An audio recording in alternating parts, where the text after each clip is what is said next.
하나님의 말씀 에스겔 20장의 1절부터 9절.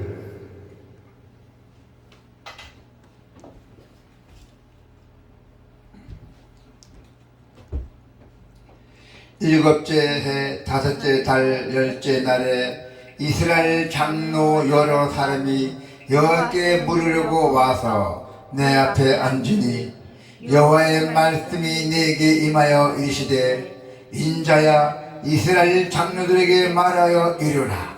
주 여호와께서 이렇게 말씀하셨느니라. 너희가 내게 물으려고 왔느냐? 내가 나의 목숨을 걸고 맹세하거니와 너희가 내게 묻기를 내가 용납하지 아니하리라. 주 여호와의 말씀이니라. 인자야 너가 그들을 심판하려느냐? 너가 그들을 심판하려느냐? 너는 그들에게 그들의 조상들이 가증한 일을 알게 하여 이르라. 주 여호와께서 이같이 말씀하셨느니라. 옛날에 내가 이스라엘을 택하고 야곱 집부의 후예를 향하여 내 손을 들어 맹세하고 애굽 땅에서 그들에게 나타나 맹세하여 이르기를 나는 여호와여 너희 여호와 하나님이 하였노라. 그날에 내가 내 손을 들어 그들에게 맹세하기를 애굽 땅에서 인도하여 내어 그들을 위하여 찾아 두었던 땅 곧 젖과 꿀이 흐르는 땅이요 모든 땅 중에 아름다운 곳에 이르게 하리라 하고 또 그들에게 이르기를 너희는 눈을 끄는 바 가증한 것을 각기 버리고 애굽의 우상들로 말미암아 스스로 돌이키지 말라. 나는 여호와 너희 하나님이니라 하였으나 그들이 내게 반역하여 내 말을 즐겨 듣지 아니하고 그들의 눈을 끄는 바 가증한 것을 각기 버리지 아니하며 애굽의 우상들을 떠나지 아니하므로 내가 말하기를 내가 애굽 땅에서 그들에게 나의 분노를 쏟으며 그들에게 진노를 이르게 하였노라. 그러나 내가 그들이 거주하는 이방인의 눈 앞에서 그들에게 나타나 그들을 애굽 땅에서 인도하여 내었나니 이는 내 이름을 이함이라. 내 이름을 그 이방인의 눈 앞에서 더럽히지 아니하려고 향하였습니다. 아멘.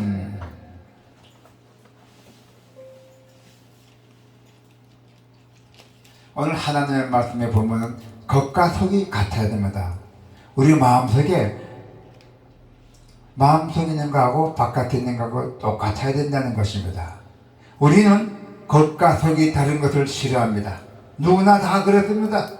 어떤 과일이 겉으로는 매우 탐스럽고 윤기가 흐르지만은 그 과일 속에는 썩어 있다면은 여러분 어떨까요? 매우 불쾌하고 화가 날 것입니다. 내가 먹으려고 샀는데 겉에만 보고 샀는데 이렇게 짜갈려 보니까 아주 썩어 있다는 것이요. 얼마나 불쾌하고 얼마나 화가 나겠습니까? 똑같습니다. 이스라엘 백성의 태도가 바로 그렇게 했기 때문에 이스라엘 백성의 태도가 그렇게 했습니다. 겉으로는 예수 살는다고 속에는 우상을 숭배하고 이스라엘 백성들의 태도가 그렇게 했어요. 그래서 이스라엘 장로들은 이상하게 여기서 에스겔을 선전 찾아와서 여호와께 묻고자 했어요. 어떻게 물었어요? 겉으로는 아주 신앙적인 행동이었어요. 그러나 그들의 속마음은 여전히 우상에 찌들어졌어요. 우상에. 그래서 오늘 본문을 통해서 진정한 참된 회개는 과연 무엇인가? 오늘 여러분과 함께 좀 보겠습니다. 이스라엘 장로들이 하나님의 뜻을 물으려고 에스겔을 찾아왔잖아요. 어떻게 찾아왔어요? 자, 1절 한번 볼까요? 1절에 일곱째 해 다섯째 달 열째 날에 이스라엘 장로 여러 사람들이 여호와께 물으려고 내 앞에서 앉으니 찾아왔어요.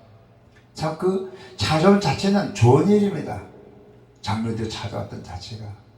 그러나 그들의 요청은 단호히 거절됐어요. 장로들이 예수님 찾아와서 하나님의 뜻이 무엇인지 알려고 찾아왔지만은 당연히 그 요청을 단호히 거절했어요. 어떻게 거절했습니까? 3절 한번 봐봐요. 자, 3절. 인자야, 이스라엘 장로들에게 말하여 이르라. 주 여호와께서 이렇게 말씀하셨느니라. 너희가 내게 물으려고 왔느냐? 내가 나의 목숨을 걸고 맹세하거니와 너희가 내게 묻기를 내가 용납하지 아니하리라. 주 여호와의 말씀이니라 했어요. 그러나 그들 요청이 단호히 거절됐죠. 그 이유는 아주 단순합니다. 왜 거절당했어요? 그들은 겉으로만 나는 하나님을 잘 믿고 말이야, 진짜 나같이 믿음이 어디 있나고 그렇게 다녔겠습니다. 그렇지만 속에는, 마음속에는 우상이 막 따르고 있었어요. 우상을 섬기고 있었다는 것입니다. 이스라엘에게 듣고자 하는 것은 결국은 자기들이 원하는 답이었기 때문에 그것에 맞춰줄 이유가 전혀 없었던 것이죠. 여호와께서.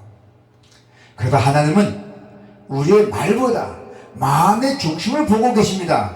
할렐루야. 우리는 이 장로들처럼 겉과 속이 다르지 않는 참된 신앙이 되어야 돼요. 할렐루야. 하나님은 이스라엘의 역사를 들어도 말씀하고 계십니다. 이스라엘 역사를. 자, 4절에서 5절 볼까요? 인자야, 너가 그들을 심판하려느냐? 너가 그들을 심판하려느냐? 너는 그들에게 그들의 조상들의 가증한 일을 알게 하여 이르라. 주 여호와께서 이같이 말씀하셨느니라. 옛날에 내가 이스라엘을 택하고 야곱의 집의 후예를 향하여 내 손을 들어 맹세하고 애굽 땅에서 그들에게 나타나 맹세하여 이르기를 나는 여호와 너희 하나님이라 하노라 하잖아요. 아멘. 이스라엘 역사를 들어서 말씀하고 계셨어요. 하나님께서 애굽 땅에서 그들을 택하시고 놀라운 기적을 보이시며 그들을 은혜로 이끄셨어요. 그 당시에는 자격 없는 자들에게 큰 은혜를 베푸셨어요. 그 당시에 이스라엘은 그 은혜를 잊어버렸다는 것입니다. 하나님이 준 은혜를 잊어버렸어요. 자격 없는 자들에게 하나님께서 큰 은혜를 베푸셨지만은 그 이스라엘 백성들이 그 은혜를 잊어버렸어요. 은혜는 있는 것은 하나님 보시기에 괘씸한 행위예요. 내가 이 사람의 기쁨을 주고 다 줬는데 배반해봐요. 내가 기분 나쁘잖아요. 그렇습니다. 아주 괘씸한 행위잖아요. 우리 역시 하나님의 은혜를 잊지 말아야 됩니다. 할렐루야. 늘 하나님과의 첫사랑을 기억하며 항상 감사하는 신앙인이 되어야 합니다. 아멘. 하나님이 그 조상들에게 아름다운 땅을 주셨잖아요. 어떤 땅을 줬어요? 그 땅이 꿀과 무슨 데서요? 그렇죠. 그런 좋은 땅이 어디 있습니까? 그런 아름다운 땅을 주시며 조건으로 명하신 것은 우상을 섬기지 말고 경건하게 살며 하나님만 바라보는 것 뿐이었어요. 자, 6절 7절을 볼까요? 그날에 내가 손을 들어 그들에게 맹세하기를 애굽 땅에서 인도하여 내어 그들을 위하여 찾아 두었던 땅 곧 젖과 꿀이 흐르는 땅이요 모든 땅 중에 아름다운 곳에 이르게 하리라고 하고 또 그들에게 이르기를 너희는 눈을 크는 바 가증한 것을 각기 버리고 애굽의 우상들로 말미암아 스스로 더럽히지 말라. 나는 여호와의 너희 하나님이니라 하였느니라. 아멘. 그러나 그들은 그 유일한 조건마저도 듣지 않았어요. 끝까지 나는 우상숭배를 고집하다가 망했습니다. 그들은 결국 우상숭배를 고집하다가 망했잖아요. 애굽의 포로가 다 40년 동안 고생했잖아요. 하나님의 은혜는 조건 없이 주어지지만은 그 은혜를 유지하기 위해서는 자발적 응답과 거룩한 결단이 필요합니다. 오늘 우리가 누리는 은혜, 그 은혜를 우리가 유지하기 위해서는 어떻게 해야 돼요? 우리는 항상 거룩한 삶을 살아야 합니다. 할렐루야. 거룩한 삶을 살기를 바랍니다. 자, 8절 한번 볼까요? 그들이 내게 반역하여 내 말을 즐겨 듣지 아니하고 그들의 눈을 끊은 바 가증한 것을 각기 버리지 아니하며 애굽의 우상들을 떠나지 아니하므로 내가 말하기를 내가 애굽 땅에서 그들에게 나의 분노를 쏟으며 그들에게 진노를 이르게 하였노라. 아멘. 그렇습니다. 이스라엘의 죄악은 마땅히 심판받을 만한 것이었어요. 하나님도 애굽 땅에서 이들에게 분노를 쏟고자 하셨어요. 말을 안 들으니까. 자, 9절을 봅시다. 그러나 내가 그들이 거주하는 이방인의 눈앞에서 그들에게 나타나 그들을 애굽 땅에서 인도하여 내었나니 이는 내 이름을 이함이라. 내 이름을 그 이방인의 눈앞에서 더럽히지 아니하려고 행하였습니다. 아멘. 자, 그러나 하나님은 그들을 멸하지 않으시고 약속의 땅으로 인도하여 냈잖아요.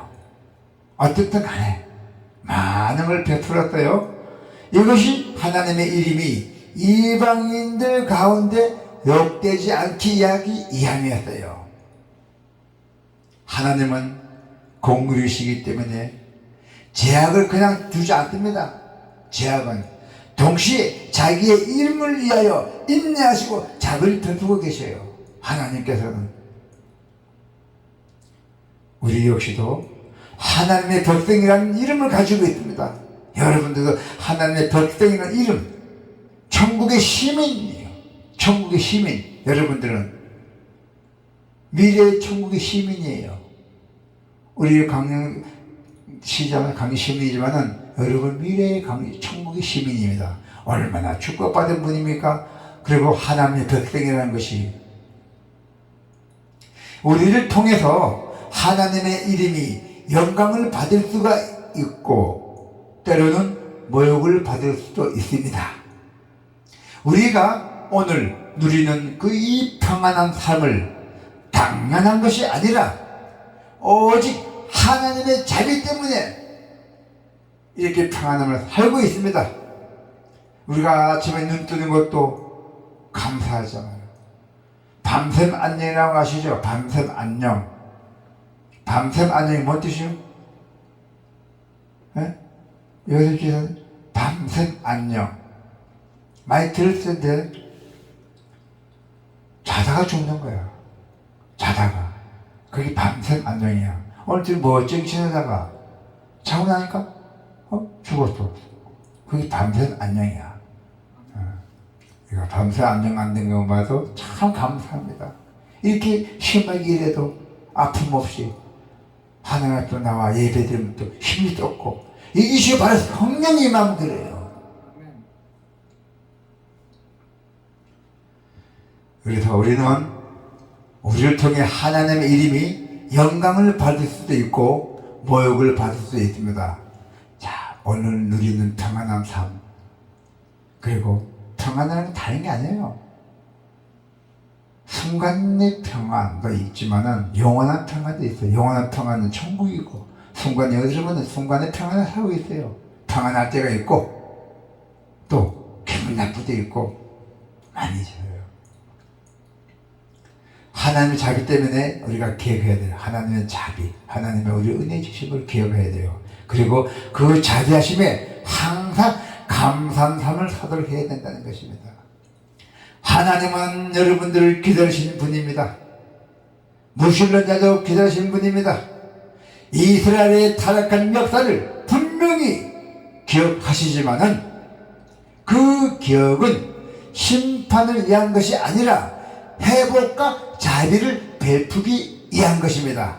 나 너희들이 언젠가 회복을 주고 자비를 베풀 것이다 하고 기다리고 있어요. 과거의 역사를 꺼내서 하나님은 그 역사를 통해서 백성이 다시 회개하고 돌아오기를 원하고 계신다는 것입니다. 할렐루야. 가나안 성도 많이 들었죠? 그죠? 가나안 성도, 반대로 안 나가 성도요. 가나안, 반대 안 나가. 그 성도들은 교회에서 뭐가 기분 나쁜지, 뭐가 잘못된지 교회 안 나와요. 나는 교회 안 나오지만 예수는 믿어요. 그런 사람을 하나님께 나와야 돼요. 이제는 하나님이 기다리고 계십니다. 하나님께서 지금 돌아오기를 원하고 계세요. 가나안 성도들도 다 포함이 되어 있어요. 오늘 우리의 모습이 어떻습니까? 여러분의 모습이 어때요? 하나님을 배신한 사람이 없잖아요. 하나님 배신한 사람 나옵니다. 하나님을 배신했던 모습이 고스란히 남아있지 않나 하고 잘 봐야 돼요. 자, 그렇다면 지금이 바로 회개할 타이밍이야. 회개할 시간이라고요. 하나님께 돌아가야 하는 때라고, 때. 이때다 이런 것도 있어요. 그때란 찬양도 있고요. 제목이. 하나님은 여전히 여러분들을 기다리고 계세요. 예배당이 잘 나오나, 저 차 있나, 건강하나 잘 보고 있습니다. 할렐루야. 걸어가신 하나님이 우리를 얼마나 오래 참고 기다리시는지를 기억해야 됩니다. 여러분, 오늘 우리의 삶은 하나님께 돌이키는 은혜가 있기를 축복합니다. 아멘.